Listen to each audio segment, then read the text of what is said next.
వర్షాకాలం ప్రారంభం కావడంతో గత కొన్ని రోజులుగా రాష్ట్రంలో భారీ వర్షాలు కురుస్తున్నాయి. దీంతో వర్షాలతో పాటు రాష్ట్రంలో కూడా జ్వరం కేసులు కూడా చాలా పెరుగుతున్నాయి. ఎందుకంటే వర్షాకాలం ప్రారంభమై వాతావరణం చేంజ్ కావడంతో కూడా వాతావరణ మార్పులతో కూడా కొన్ని జ్వరాలు వస్తుంటాయి, సీజనల్ వ్యాధులు వస్తుంటాయి. వాటితో పాటుగా వర్షాలు ఎక్కువగా పడడం, దాంతోపాటు ఎక్కువగా దోమలు వ్యాప్తి చెందడంతో కూడా మలేరియా, డెంగ్యూ, టైఫాయిడ్ లాంటి వ్యాధులు కూడా ఎక్కువగా ప్రబలుతున్నాయి. ఎందుకంటే స్లమ్లో కానీ లోతట్టు ప్రాంతాల్లో కానీ వర్షాలకు చాలా వరదలు వచ్చి ఎక్కడికక్కడ నీరు స్టాగ్నేట్ అవ్వడం, అక్కడ ఉన్న చెత్త చెదారాన్ని కూడా ప్రతిరోజు క్లీన్ చేయకపోవడంతో అక్కడ మురికిగా మారి అక్కడ ఉన్న దోమలు, ఈగలతో చాలామంది ఇబ్బంది పడుతున్నారని కూడా చెప్తున్నారు. అయితే హైదరాబాద్ నగరంలో చూసుకున్నట్టయితే చాలా ప్రాంతాల్లో లోతట్టు ప్రాంతాలు చాలా ఉన్నాయి. దాంతో వర్షాకాలం ప్రభావంతో చాలా లోతట్టు ప్రాంతాలు కూడా జలమయమైన పరిస్థితులు కూడా చూసాం. మనం కొన్ని 3-4 రోజులుగా ఎడతెరిపి లేకుండా కురుస్తున్న వర్షాలతో కూడా హైదరాబాద్ మొత్తం నీట మునిగిన పరిస్థితి కూడా ఉంది. అయితే కొన్ని లోతట్టు ప్రాంతాలు ఏవైతే ఉన్నాయో, బస్తీలు, చిన్న చిన్న కాలనీలు ఏవైతే ఉన్నాయో అక్కడ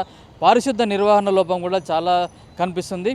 రోజు చెత్త తీయాల్సిన జిహెచ్ఎంసీ అధికారులు కూడా ఈ వర్షాకాలంలో నిర్లక్ష్యంగా వ్యవహరించడంతో ఎక్కడికక్కడ చెత్త పూర్తిగా పేరుకుపోవడం, అక్కడ దోమలు, ఈగల వ్యాప్తి చెందడంతో చిన్న చిన్న బస్తీలు, కాలనీల్లో కూడా వీటి ప్రభావం ఎక్కువగా ఉండడంతో అక్కడ ఎక్కువగా టైఫాయిడ్, డెంగ్యూ, మలేరియా వంటి వ్యాధులు కూడా వ్యాప్తి చెందుతున్నాయి. ఈ జ్వరాలకు ట్రీట్మెంట్ చేసుకోవడానికి నల్లకుంటలో ఉన్న ఫీవర్ హాస్పిటల్ కూడా చాలామంది ఇక్కడికి రావడం జరుగుతుంది. అయితే ప్రతిరోజు దాదాపు 200 నుంచి 300 మంది జ్వరంతో బాధపడుతున్న వాళ్ళు కూడా ఇక్కడికి వచ్చి ట్రీట్మెంట్ తీసుకుంటున్నారని, దాంట్లో దాదాపుగా 50 నుంచి 60 మంది కూడా ఇన్ పేషెంట్లుగా అవుతున్నారని కూడా ఇక్కడ ఉన్న డాక్టర్లు చెప్తున్నారు.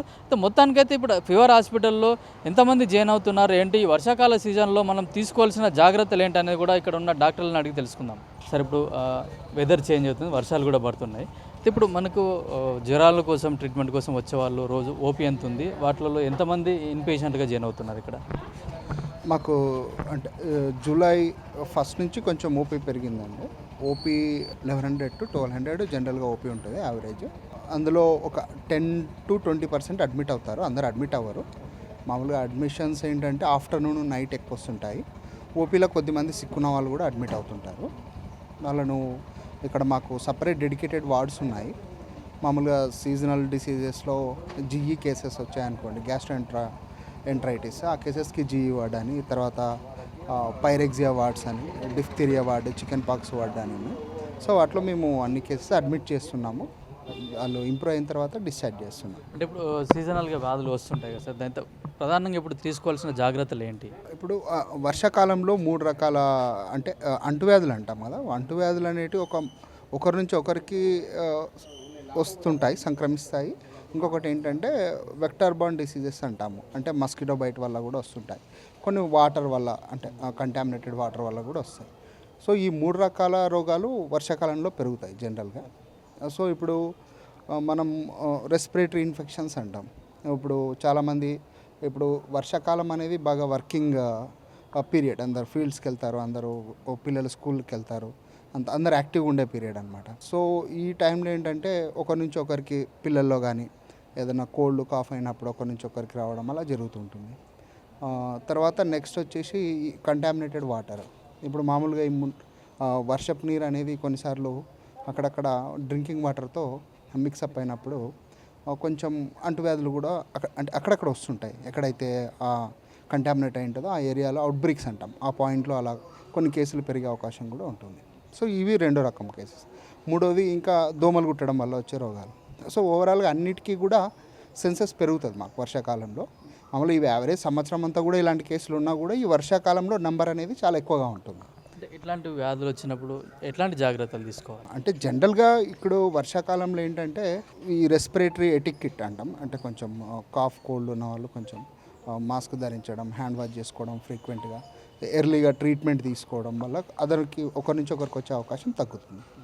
2వది ఐసోలేట్ అవ్వడం. సపోజ్ ఎవరైనా కాఫ్, కోల్డ్ ఉందనుకోండి, ఏమైనా సిమ్టమ్స్ కనిపించినప్పుడు ఎర్లీగా ట్రీట్మెంట్ తీసుకొని వేరే వాళ్ళకి రాకుండా చూసుకుంటే దట్స్ స్ప్రెడ్ తగ్గుతుంది అనమాట, నెంబర్ ఆఫ్ కేసెస్ తగ్గుతాయి.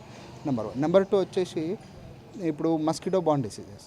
ఇప్పుడు మస్కిటో రిపెల్లెంట్ ఉంటాయి, అంటే చాలామంది ఇప్పుడు కాయిల్స్ వాడతారు, ఆల్అవుట్స్, గుడ్ నైట్స్ ఇలా వాడుతుంటారు. కొన్ని మస్కిటో స్ప్రేస్ కూడా ఉన్నాయి. సో మస్కిటో బయటను అవాయిడ్ చేస్తే మస్కిటో వల్ల వచ్చే డిసీజెస్ కూడా తగ్గిపోతాయి అన్నమాట. 3rd వచ్చేసి వాటర్, కంటామినేటెడ్ వాటర్ వల్ల సేఫ్ డ్రింకింగ్ వాటర్ ప్రాక్టీసెస్ అంటారు.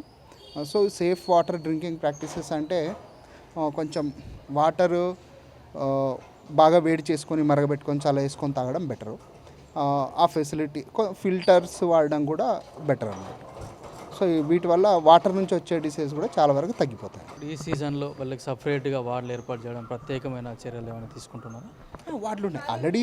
దిస్ ఈజ్ ఈ ఇన్స్టిట్యూట్లో ఏంటంటే మాకు గ్యాస్ట్రోఎంట్రైటిస్కి సపరేట్ వార్డు ఉన్నాయి, డిఫ్తీరియా కేసెస్కి సపరేట్ వార్డు, మీజిల్స్కి వార్డ్స్ అలా ఉన్నాయి. చాలా బెడ్స్, రిజర్వ్ బెడ్స్ కూడా ఉన్నాయి.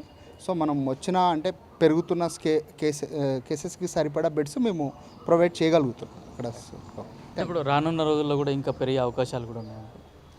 ఉంటాయి. ఈ సీజన్ అనేది ఎవ్రీ ఇయర్ ఇలాగే ఉంటుంది. ఇప్పుడు ఏం కొత్త అంటే ఈ డిసీజెస్ ఇప్పుడు మనం మాట్లాడుకున్న ఏ డిసీజ్ కూడా కొత్త డిసీజ్ కాదు. ఇవన్నీ ప్రతి సంవత్సరము అన్ని ప్రపంచమంతటా అన్ని దేశాల్లో వచ్చే రోగాలే. మన దగ్గర కూడా ఎవ్రీ ఇయర్ ఉంటాయి. బట్ వర్షాకాలం ఒక 2-3 మంత్స్లో ఈ కేసెస్ అనేవి నంబర్ పెరుగుతుంది అన్నమాట. సో ఇంకా పెరిగే అంటే మనకు ఇప్పుడు జూలై కదా, August, September, October, November ending వరకు కూడా కేసెస్ పెరుగుతూనే ఉంటాయి. తర్వాత నవంబర్ తర్వాత కొంచెం మళ్ళీ చలికాలం స్టార్ట్ అవుతుంది, వర్షాలు తగ్గుతాయి.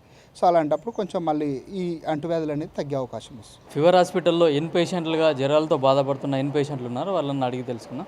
అన్న మీరు ఇక్కడ ఎంత జ్వరంతో వచ్చారు ఇక్కడికి? వర్షాకాల సీజన్ కాబట్టి నేను ఒక 4 days అయింది వచ్చి.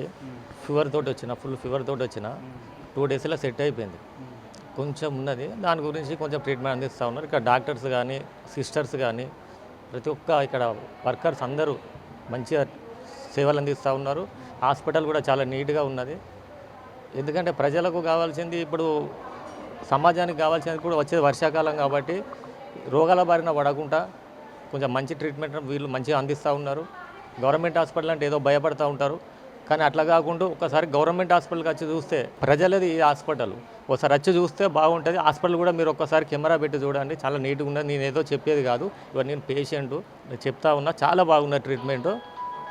Thank you so much. Mahesh నా పేరు. జియవడ నుంచి వచ్చాను. జ్వరం, టైఫాయిడ్ జ్వరం. నాకు ట్రీట్మెంట్ బాగా అవుతుంది ఇక్కడ. ట్రీట్మెంట్ ఎప్పటికప్పుడు ట్రీట్మెంట్ అవుతుంది. ఎప్పటికప్పుడు టెంపరేచర్ చూస్తారు, ఎవ్రీ 6 hours టెంపరేచర్ చూస్తారు. ఇప్పుడే గ్లూకోజ్ ఎక్కించారు, గ్లూకోజ్ అయిపోయింది. ట్రీట్మెంట్ మంచిగా. ఎందుకు వచ్చింది జ్వరం? ఎందుకు వచ్చింది?